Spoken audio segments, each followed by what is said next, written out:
ऐसी 5 गलतियां जो कि हर साल लाखों नीट एस्पिरेंट करते हैं और जिसके वजह से उनका सिलेक्शन नहीं हो पाता है।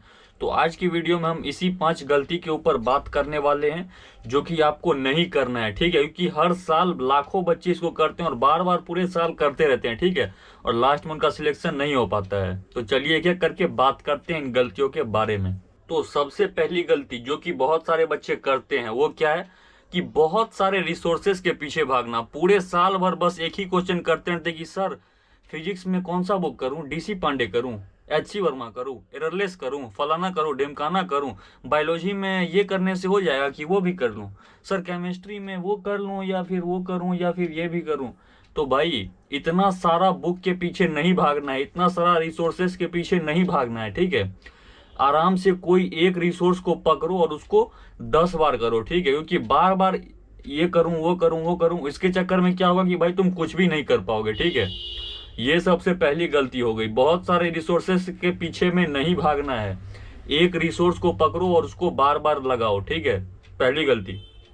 दूसरी गलती अगर बात करें तो भाई बायो के अंदर एनसीईआरटी को ज्यादा मतलब प्रायोरिटी ना देना। बायो और केमिस्ट्री के अंदर भाई नीट समझो, नीट ऐसा है ना कि जिसमें कि बायो का लाइन टू लाइन आता है और केमिस्ट्री का भी। अगर मैं ऑर्गेनिक इनऑर्गेनिक का बात करूं तो पूरा भाई लाइन टू लाइन एनसीईआरटी से ही आता है।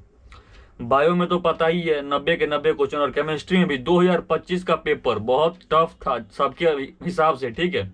लेकिन उसमें भी 45 में से 40 से 42 क्वेश्चन डायरेक्ट एनसीईआरटी से, केमिस्ट्री की बात कर रहा हूं। तो भाई आपको बायो का तो पूरा पढ़ना ही है और इनऑर्गेनिक और ऑर्गेनिक का भी एनसीईआरटी पूरा पढ़ना है, ठीक है। और साथ के साथ फिजिकल में भी क्या करना है कि आपको जितना भी क्वेश्चन दिया है एक्सरसाइज इन टेक्स्ट और बैक में सब करना है, ठीक है। क्वेश्चन सब लगा लेना है एनसीईआरटी का, क्योंकि डायरेक्टली एनसीईआरटी से आता है, ठीक है। तो इसीलिए एनसीईआरटी को भाई नेग्लेक्ट नहीं करना है, उसको प्रायोरिटी दो। बच्चे क्या करते हैं, लेक्चर देखते हैं और बस सोचते हैं कि टीचर का नोट्स पढ़ लेंगे, बायो के अंदर केमिस्ट्री के अंदर हो जाएगा। नहीं, आपको समझना पड़ेगा कि एनसीईआरटी से डायरेक्ट क्वेश्चन आता है और एनसीईआरटी का जो लैंग्वेज है वो थोड़ा सा ट्विस्टेड रहता है। अगर आप उसको बिना पढ़ के एग्जाम में जाओगे तो आपको एग्जैक्टली उसमें समझ ही नहीं आएगा कि भाई ये क्या दिया है।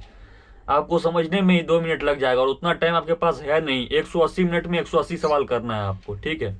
तो इसीलिए इंपॉर्टेंस दो एनसीईआरटी को, ठीक है। इसके बाद तीसरी गलती, फिजिक्स और फिजिकल केमिस्ट्री में बच्चे बस लेक्चर देखते रहते हैं, क्वेश्चन प्रैक्टिस करते ही नहीं है। वो सोचते हैं लेक्चर देख लिया भाई और हो गया, मुझे आ गया सब। लेकिन ऐसा नहीं होता है, आपको खुद से बहुत सारे क्वेश्चन प्रैक्टिस करने पड़ेंगे, ठीक है। इसी वजह से क्या होता है कि वो क्वेश्चन प्रैक्टिस नहीं करते हैं और टेस्ट में आते हैं, फिर उसका क्वेश्चन नहीं बनता है और फिर वो सोचते हैं कि यार घर पे तो भाई सब सही था, यहाँ पे क्वेश्चन क्यों नहीं बन रहा है। नहीं बन रहा है क्योंकि आपने प्रैक्टिस नहीं किया है खुद से। बहुत सारे क्वेश्चन प्रैक्टिस करो, ठीक है। चौथी गलती, टेस्ट ना देना। बच्चे सोचते हैं कि भाई यार इस बार तो कुछ हुआ नहीं है, सिलेबस ही पूरा नहीं हुआ, टेस्ट क्या दूंगा, मार्क्स तो आएंगे नहीं, तो टेस्ट देके क्या ही फायदा है, ठीक है।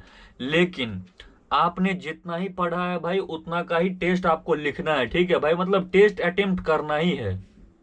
ऐसा नहीं कि भाई अब क्या कुछ तो हुआ नहीं है, क्या ही दूं टेस्ट। नहीं, कुछ ना कुछ तो भाई तुमने पढ़ा होगा ना, तो उतना ही टेस्ट दो ना। तुमको ये तो रहे कि हाँ भाई चल इतना तो मेरा फिक्स हो गया कि इतना मेरे को आता है, तो ये टेस्ट देना बहुत ही जरूरी है। और पांचवा गलती, जो कि भाई टेस्ट तो दे देते हैं काफी बच्चे कि चल दे देता हूँ टेस्ट, लेकिन उसके बाद आके एनालिसिस ही नहीं करते हैं कि भाई ये जो मेरा क्वेश्चन गलत हुआ ये क्यों गलत हुआ, मैंने कितना इसमें से तुक्का मारा था, और ये वाला कंसेप्चुअल मिस्टेक था, ये वाला कहाँ से एनसीईआरटी मैंने नहीं रीड किया था इसीलिए ये मेरा गलती है। अरे यार ये तो पीवाईक्यू से आया था क्वेश्चन। तो आपको एनालिसिस करना है, बस टेस्ट देने से कुछ नहीं होगा। अगर गलती नहीं पता चले उस टेस्ट से कि ये गलती सुधारना है तो उस टेस्ट देगा कोई फायदा नहीं है, ठीक है। तो इसीलिए टेस्ट दो, एनालिसिस करो। और अगर मैं शॉर्ट में एक बार बता दूं कि क्या 5 गलतियां मैंने बताया। सबसे पहला, ज्यादा रिसोर्सेज के पीछे नहीं भागना है, ठीक है। दूसरी चीज, फिजिक्स जो है और फिजिकल केमिस्ट्री बहुत सारे क्वेश्चन खुद से प्रैक्टिस करने हैं, ठीक है।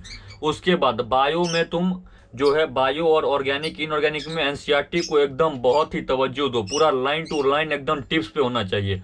उसके बाद टेस्ट देना है रेगुलर और उसका एनालिसिस भी करना है। और अगर तुम्हें चाहिए कि भाई कौन सा रिसोर्सेस में रखूं, कहां से नीट में क्वेश्चन आते हैं, तो कमेंट करो, मैं वीडियो बना दूंगा। तब तक के लिए भाई पढ़ाई करते रहना है, फोड़ते रहना है, कहर मचा दो, आग लगा दो।